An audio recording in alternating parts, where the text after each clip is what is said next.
வணக்கம் நண்பர்களே. இன்றைய உணவே மருந்து பகுதியில நம்ம பார்க்க இருக்கிறது சௌ சௌ அல்லது பெங்களூர் கத்திரிக்காய்ன்னு சொல்லப்படுற இந்த காயை பற்றி தான் பார்க்க போறோம். இது ஒரு காய்கறின்னு நம்ம நினைச்சுக்கிட்டு இருக்கோம். ஆக்சுவலா இது ஒரு பழம். இது தெற்கு மெக்சிகோவை பூர்வீகமா கொண்ட காய்கறி. இது சயோட் ஸ்குவாஷ், மிர்லிட்டன், சோகோ அப்படின்னும் அழைக்கப்படுது.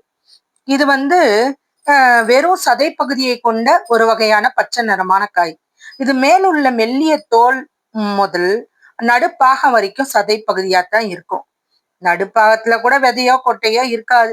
அதனால இந்த காயில சொத்தெல்லாம் வராது. இந்த காய் எல்லாமே சுத்தமா தான் இருக்கும்.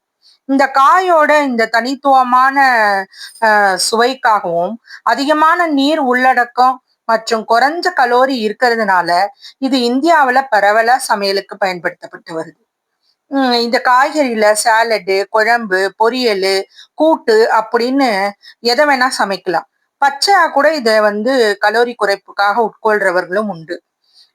அதனால இந்த காய பார்த்தீங்கன்னா, வழக்கமான உணவை விட இது ஆரோக்கியமா கருதப்படுறதுனால அதிகமா இது சமையலுக்கு சேர்க்கப்படுது. இதுல விட்டமின் சத்துக்கள் எல்லாம் பெருசா கிடையாது. ஆனா இதுல பாத்தீங்கன்னா இரும்பு சத்தும் சுண்ணாம்பு சத்தும் அதிக அளவுல புரதச்சத்தும், அதாவது 25 கிராம் எடையுள்ள இதோட பகுதியை பாத்தீங்கன்னா 40 கிராம் சுண்ணாம்பு சத்தும் 0.2 கிராம் தான் இரும்பு சத்து, 0.2 கிராம் புரத சத்து இருக்கு. ஆனா இது பாத்தீங்கன்னா எலும்புகளுக்கு உறுதியை தரும், பற்களுக்கு பலம் தரும், இருதய துடிப்பை சரியான முறையில வச்சிருக்கவும் இது உதவும்.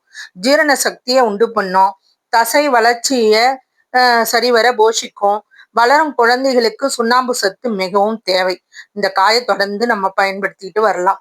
அது மட்டும் இல்ல நண்பர்களே, பெங்களூர்ல போனீங்கன்னா சௌ சௌ பாத் அப்படின்னு காலையிலேயே அந்த சாப்பாடு கிடைக்கும். இது வந்து தென்னாப்பிரிக்காவையும் தாயகமா கொண்ட காய். இது நிறைய பேர் வந்து விரும்பி சாப்பிடுறதுனால இந்த காய் வந்து எல்லா இடங்கள்லயும் எல்லா கால சூழ்நிலைகள்லயும் நமக்கு கிடைச்சுக்கிட்டே தான் இருக்கு. யார் யாருக்கெல்லாம் பெங்களூர் கத்திரிக்காய் பிடிக்கும் அப்படிங்கிறத கமெண்ட்ல பதிவு பண்ணுங்க. வசி விலாக்ஸை தொடர்ந்து ஃபாலோ பண்ணுங்க, லைக் பண்ணுங்க, ஷேர் பண்ணுங்க, உங்க கருத்துக்களையும் கமெண்ட்ல பதிவு பண்ணுங்க. நன்றி.